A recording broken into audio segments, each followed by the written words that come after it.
Invest a single dirham in Dubai in 2026, you really need to understand what actually happened in 2025.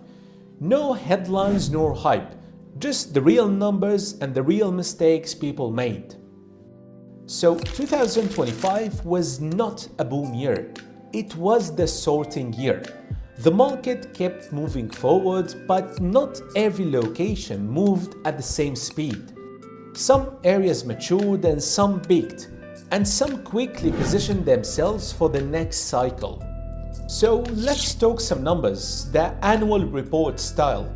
Dubai crossed strong transaction volume again in 2025. Average apartment prices moved above roughly 1,600 dirhams per the square foot citywide, and rents kept climbing. Apartments grew high single digits and villas naturally pushed even higher. Yields held between 6 and 9% depending on the location and the unit type. Now, more importantly, over 70,000 units were delivered in 1 year. That's the real story of 2025. The supply has finally caught up with the demand in many popular areas. And when supply rises this fast, the rules change. Capital gains slow first.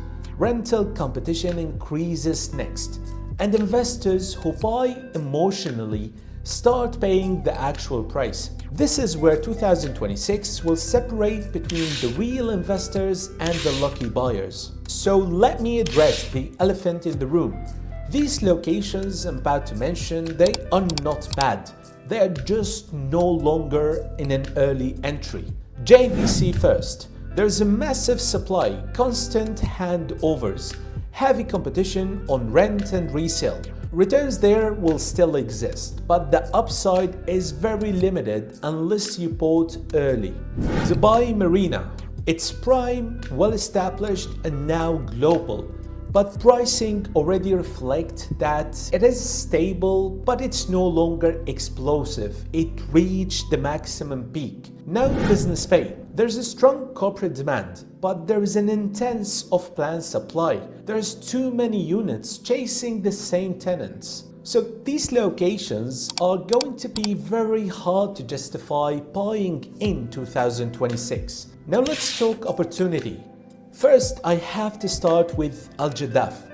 It's a central, it has a waterfront access, and it's very underrated. There's limited ready stock and its improving infrastructure give it a real rental strength. There's also the Etihad train station that will link Jeddah from the south to Disneyland in Abu Dhabi and from the north to RAK, exactly Ras Al Khaimah.